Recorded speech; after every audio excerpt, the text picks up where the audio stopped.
Si on se sent maladivement seul dans nos sociétés aujourd'hui, ce n'est pas à cause du confinement ou du télétravail. C'est surtout parce qu'on manque atrocement d'écoute. On va trop vite pour pouvoir nous écouter les uns les autres. On est devenu impatient, on est trop distrait.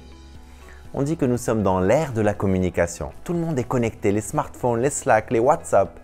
Et en réalité, c'est beaucoup de bruit et très peu d'écoute.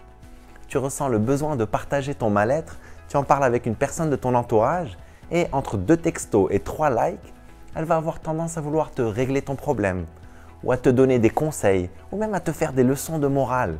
Alors qu'en vrai, tu n'as besoin de rien de tout ça. Tu as juste besoin de quelqu'un qui t'écoute sans te juger. C'est ce qui va t'apaiser. On a du mal à comprendre que le médicament le plus efficace contre le mal-être, c'est de se sentir écouté. C'est ce qui soigne le cœur des hommes et des femmes. Beaucoup de parents me contactent parce qu'ils ont beaucoup de difficultés avec leurs enfants. Ils me disent « Allel, mon fils ne veut pas sortir de sa chambre. On a tout fait pour l'aider, on a tout essayé, le golf, le karaté, le tennis. On lui a acheté la PlayStation, on lui a mis un prof particulier. Il n'y a rien à faire. » Et en fait, ils ont tout fait sauf l'écouter. Ils ont tout essayé sauf chercher à le comprendre sans le juger ni lui imposer leur modèle du monde. Et c'est pour ça qu'ils n'arrivent pas à l'aider. Et écouter ton enfant ou écouter une personne, ça ne veut pas nécessairement dire que tu es d'accord avec elle. Ça veut dire seulement que tu lui offres un espace pour vider son cœur et se découvrir.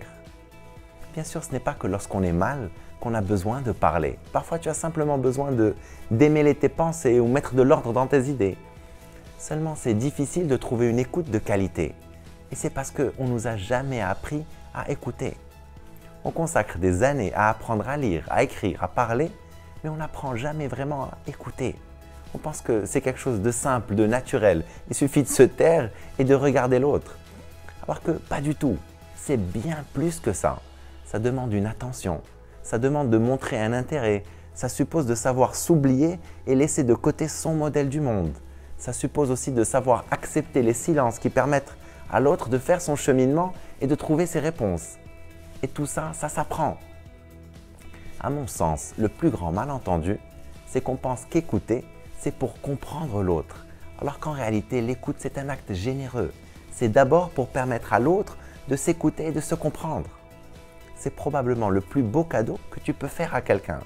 Peu de choses procurent autant de plaisir et autant de bonheur que de sentir toute l'attention bienveillante de l'autre et de se sentir accueilli et compris. La prochaine fois que tu veux aider quelqu'un de ton entourage, ça peut être ton conjoint, ton fils, un collègue, un ami, même un inconnu. Au lieu de lui faire un cadeau pour chercher à lui remonter le moral ou de chercher à lui régler son problème ou de lui donner des conseils, essaie de lui offrir ton écoute. Rends-toi disponible et écoute avec l'intention d'écouter et non pas de répondre. Au plus, limite-toi à poser des questions et essaie de lui offrir un espace pour qu'il puisse s'ouvrir, pour qu'il puisse se découvrir et trouver ses propres réponses. Quelle personne de ton entourage a le plus besoin de ton écoute? Je t'encourage à vivre une vie extraordinaire. Vive al-hayat!